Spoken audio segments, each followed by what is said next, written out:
Boker Tov, today's Daf Yomi is Bava Basra, Daf Kuf Yud Ches, Bava Basra 118. Today's Daf Yomi is dedicated for Shmir for the Chayalim, Hatzalah for the Shvuyim, and the Yeshua for Am Yisrael in this Eis Tzara. So the Gemara tells us on Kuf Yud Ches and Aleph on the second line that our Papa raised a question to Abaye. What have we been discussing? Been discussing how is the land of Israel divided when the tribes came into the land. Was it divided amongst those who were Yotzei Mitzrayim, who left Egypt, that they each got a portion? That was the position of Rabbi Oshaya, and also to a certain degree Rishon ben Elazar. Or was it divided amongst those who entered into the land, and that was the position of Rabbi Yonasan, that all those who entered into the land got a portion, but then it was sent back one previous generation and split amongst the previous generation, all those who went in. So Rav Papa challenges Abaye. He asks him questions according to the position of Rabbi Yonasan, who says that the land was divided based upon all those who were Baya Aretz, who came into the land. So says Rav Papa, Abaye Bishlam Amad Amro Yotzei Mitzrayim, makes sense according to Rabbi Yoshai, Rabbi Shimon ben Elazar, who say that the land was divided amongst those who went into Egypt. Tainu to cut Safwan v'no Safad. Makes sense why the daughters of Safad said, our father left Egypt and he's not going to get a portion. But if the land was divided only amongst those who came into the land, what's the taina? What's the complaint of the daughters of Safad? Their father is not there. He never went into the land. So on what rights did he have to take a portion of the land? He never went into the land. El Chazara. No, so what they were complaining about was, because Safchad's nephews went into the land, and then it would have been gone back one previous generation and subdivided amongst Safchad and his brothers, and also the assets of Chefer, because Chefer himself, they are the children of Chefer, and so therefore they would have gone back to Chefer because he was the one who would have inherited Safchad's brothers, and so therefore Chefer was leaving it to Safchad, and so therefore if Safchad would have left behind him a son, he would have gotten two portions: his regular portion amongst those who went to the land, and also his portion in where he stood in the place of his father, who was getting it from Chefer. And so therefore, now the daughters of Safchad said we should get that portion. So they would be entitled to the Chazara, and also they're entitled to take the assets of Chefer. It makes sense according to another question that Rav Papa raises to Abaye, or the Gemara itself is asking it. Makes sense according to one who says that it was divided amongst those who left Egypt, i.e. the position of Rabbi Yeshaya and Rabbi Shimon ben Elazar. In the book of Joshua, the children of Joseph, the tribe of Joseph, comes to Joshua and they say, we're entitled to a bigger portion of the land because we have more people. And Joshua's response to them was, "You're big people. Go up to the forest and find and get rid of the Prizi and the Rephaim who are there, and that's what you should do." So it makes sense according to one who says that they left Egypt, that the land was given to those who left Egypt. This is why the children of Joseph were screaming out, and so it says the children of Joseph cried out. According to ones who says it was divided up amongst all those who enter into the land. So then what's their taina? My katzafku. So why are they complaining? Cool shackle. All of them got a portion. Everybody between the ages of 20 and 60 was given a portion when they entered into the land. It was population based, not on the basis of who left Egypt. So if they had a population growth in between, it would have hurt them. No, it was based upon those who went into the land. So then, according to those who said it was based upon those who went into the land, what would be their complaint? So the Gemara says, Mishum Tefelim. They say we have a lot of little kids under the age of 20, and they're not able to be counted. I mean, officially, it's too many little kids. and so therefore we're not going to get a portion in accordance with that.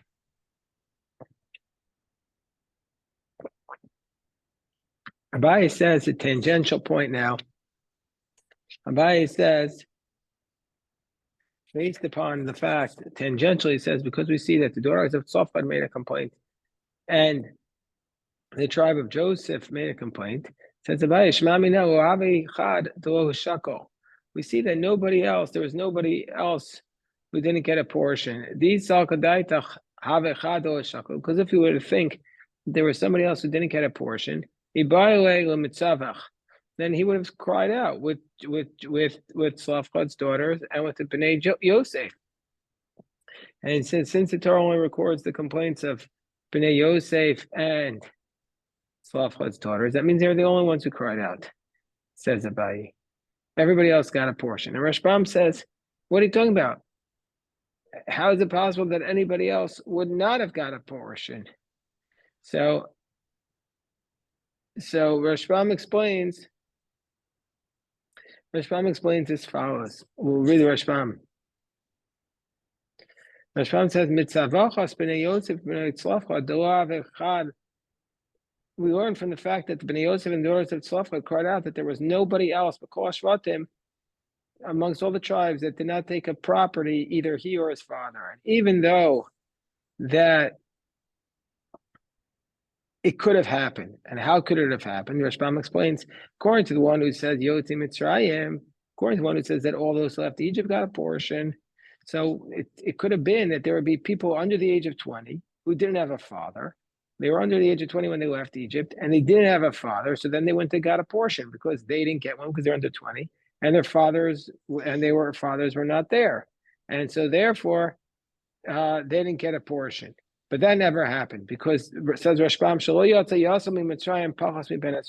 there was no orphan. There was nobody left as an orphan under the age of 20, and if he did leave.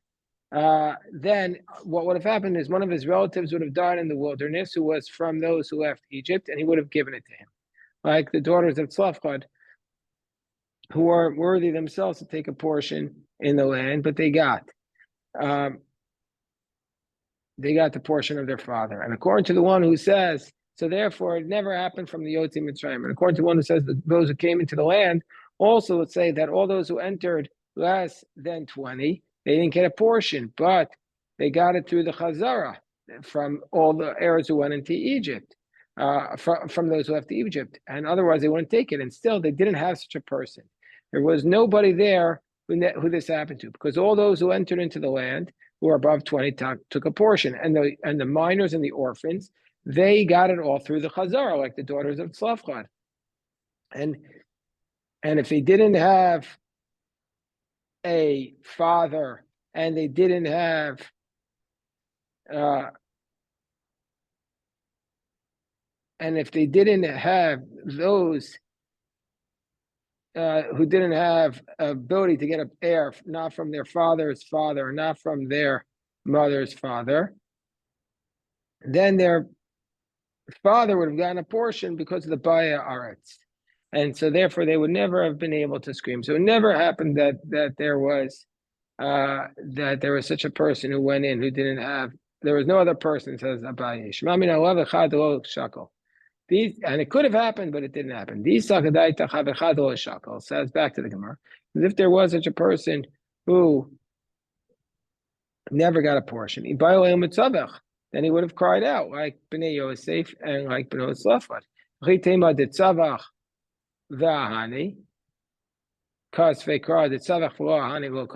if you want to say, the Torah only wrote about those people who cried out and then they got relief, like the Bnei Yosef and the daughters of Tzlafchad. The Gemara says, no, it's not like that. Bnei Yosef tetzavchi v'lo hani, because v'nukra. But the Bnei Yosef, they cried out, and the Torah didn't. They cried out and they didn't get relief because they didn't get relief, even though they cried out, they didn't get relief. And so therefore, we see from the fact that since they didn't get relief, the Torah tells us about everybody who cried out, even the ones who got relief, the daughters of Tzlafchad, and the ones who didn't get relief, either Bnei Yosef. So we see from here that everybody else got got property. The Gemara says, no, that's not the case. Hasam, the reason why Bnei Yosef recorded is not because it's telling us that they didn't get relief. It's telling us Eitz Tova Kamashman. It's telling us good advice, that Yoshua gave Bnei Yosef good advice. Eitz Tova Kamashman. The Ba'ale Inish is the Ure Me'ena Pisha. He's telling us that a person has to be worried about an evil eye. And that's what Yoshua told the Bnei Yosef. I know the Kamal Yoshua, that's what Joshua said to them. Yoshua, Imam Ravata, if you're numerous people, go up to the forest. What was he saying to them? He said to them, he says, oh, you're so many people, go hide yourselves in the forest so that you don't get the ayin hara on you, so you don't get the evil eye on you. That's what he's telling them to do. He said, I can't give you added inheritance, but I'm going to give you an Eitz Tova. Rashbam explains that if you're numerous, go to the forest and go there and build yourself a property, and so that nobody will look at you. Amrullah, they said to him, we don't have to worry about ayin ROI. And now Mizar de Yosef, we're from the seed of Joseph. We're on top of Kufir Chesam base. Because the ayin hara, the evil eye, doesn't rule over us. Because it says Ben Porat Yosef, Ben Porat Alei Ayin, but don't read it as Alei Ayin. But Amar Rabbi Avo, Al Tikri Alei Ayin. Don't read it as the Alei Ayin, the charm of the eye, but rather read it as Olei Ayin. The Bnei Yosef are above the eye; they're above the ayin hara. And Rabbi Yosef Bar Chanina says, "Me'acha vayidbu arov b'karav haaretz, ma'dagim shabiyam mechas malayim." Just like the fish of the sea are covered up, so vein ha'ayin shalet this, and the ayin hara doesn't rule over them. Avzar shel Yosef, so too the seed of Joseph, ein ha'ayin shalet this, the eye does not rule over them, so therefore they don't have the ayin hara. So that's what Yeshua was telling them, and Yosef said, don't worry about us. The ayin hara doesn't rule over us.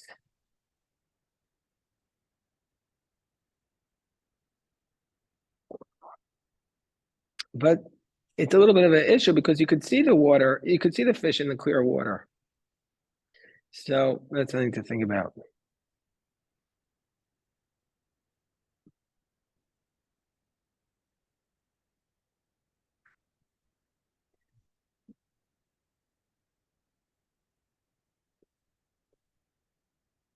So the Gemara says, Miraglim, the spies, the Mishnah said, Yoshua v'Kalev netlu chalkam. Joshua and Kalev took the portion of the spies. How do we know that? Minan Emili, Amar Ud, Amar Krav, Yoshua ben Nun v'Kalev ben Yefune, Chayu minan Nashemayim. They lived from amongst those people. My Chayu, what does it mean they lived? Ilay Machayu Mamesh. I'm going to say they actually lived. V'Aksiv Krach Grina. There's another pasuk that says they lived. Onosamayim Ish Kiim Kalev ben Yefune, Yoshua ben Nun. So what does it mean that they lived? They lived in their portion. They took their portions. The Mitlonanim, those who complained, and the Adas Korach, those who complained, and the community of Korach, they didn't have a portion in the land. So what does this mean? The complainers and the community of Korach did not have a portion in the land. Hold on. What does that mean? Vatanya Meraglim means they didn't have any portion at all. So it wasn't that it was redistributed there, that their portion was given to. According to the Mishnah, it says Mitlon and Vadas Korach didn't have any portion in the land. Unlike the spies who had a portion that was given to Joshua and Kalev, they didn't get a portion at all. But there's a different verse that says that Joshua and Kalev took the portion of the Meraglim and the Mitlonim and the complainers and the community of Korach. So here they got their portion and it was given to Joshua and Kalev. But in the Mishnah it says they didn't get a portion at all. So Gemara says, Lokasha, it's not a difficulty. We can work it out. One source compares the complainers to the spies, and so therefore they had a portion that was redistributed to Joshua and Kalev. The other source does not compare the two. Tanya, as it states, Avinu Meis Bamidbar, our father died in the wilderness. Zed Slavchad. This refers to Slavchad. That V'hulo Haya B'socha Yidai was not amongst the community. That refers to the Adas Meraglim. that refers to the community of the spies. I know Adim al Hashem, who gather against God. Elu mitlonim, these are the complainers. Badas Korach, amongst the community of Korach Mashmao. So that's, take that literally. So Mar Makish mitlonim Meraglim. So one source compares the mitlonim to the Meraglim, and says that just like they got the port, Joshua and Caleb got the portion of the spies, so of the mitlonim. Marlo Makish mitlonim Meraglim. But one does not compare them, and so therefore it says their property just went back into the general pool. So according to the one who compares, according to the opinion that compares the complainers to the spies, you mean to say that there are so many complainers?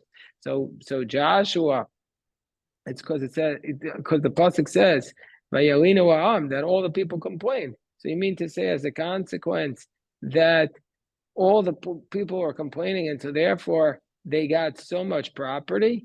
Do you mean to say that? Do you mean to say they got so much property as a consequence? That Joshua and Caleb basically got all of the land?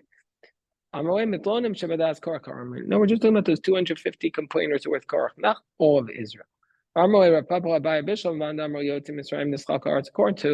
Rabbi Oshaya, who says that the land was given out to those who left Egypt.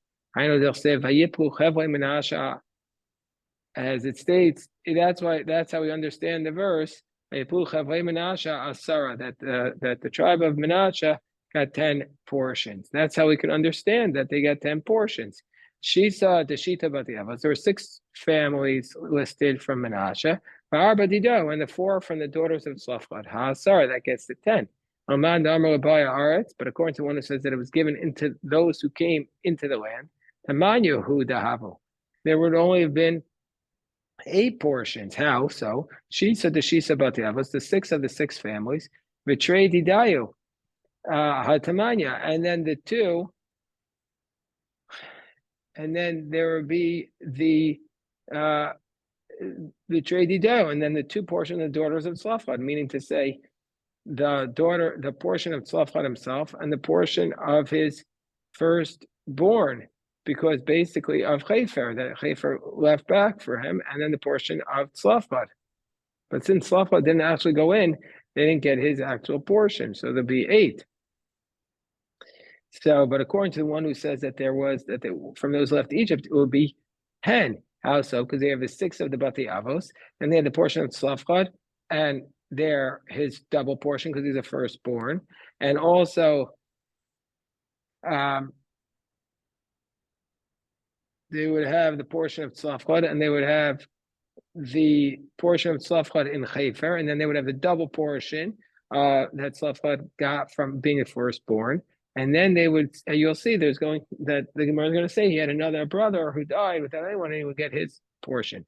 Gemara says, but it says the only 9, according to the one that says it left Egypt. You have to say that Tzlafchad had a brother. And so therefore that's how you get to 10. Well, if that's the case, he had 2 brothers, and that's how you get from 8 to 10. So therefore, so then you have to say in this case he had 2 brothers, and that's how you got to 10 from 8. Because it says in the pasuk that Hashem says to Moshe, Nason titain lahem, which is a double lashon, give you shall give to them. This refers to Zu nachos avian. This refers to the inheritance of their father. Amongst their brothers. Zu nachos avian. This refers to Chefer. Vavartis nachosan avian, and you'll pass over their father's portion to them. This refers to the Chelek Bechor. This refers to the firstborn. Rabbi Elazar ben Yaakov says, and it must be that Tanakam also agrees with Rabbi Elazar ben Yaakov, because he says, they also got the portion of their uncle, as it states, Nason Titain, the double expression. And according to the position, it says that the Baim and Shai Rabbi Yonasan, it says he must have had 2 brothers who died without any children. He learns it out from the fact that it says in the pasuk Nason Titain lahem achuzas nachala, which is an expression that is unnecessary. He learns it out from the fact that it could have just said Nason Titain lahem nachala. But what does it say achuzas to teach us a drasha? The verse that counts the Bnei Menashe, my kachashiv. I don't understand how it's working. Itfem kachashiv. If it's counting also the people under 20, then tuva avo. Then there are many more, not just 10 portions. Vi batei avos kachashiv. And if it's just counting the actual family, shisa kachashiv. There's not 10 safra with just one subdivision of a family. So there would only be 6. So if you're counting all those who came out of the families, there's many more than 10. And if you're just counting the actual families, there's only 6. So the Gemara says, so la'olam bate avos kachashiv. So the Gemara says, no, they're just counting the families. Well, kamashmon. So why does the pasuk count the 4 portions of the daughters at Tzlafchad as their own? The b'no Tzlafchad natlu chelak b'chora, because it's telling us daughters of Tzlafchad took the firstborn that Tzlafchad had got from Chefer, their father, to teach us Alma Eretz Yisrael Muchsekasi, to teach us that it's as though we already had it, that the land of Israel was considered Muchsak and not Ra'oi, meaning to say it's like even though Tzlafchad had not actually inherited it, so nevertheless it's like even though it was just earmarked, nevertheless, since it was from the land of Israel, we viewed the land of Eretz Yisrael as Muchsak and not Roy in this case. And so therefore he was able to get, it's teaching us this idea that he got a double portion from it.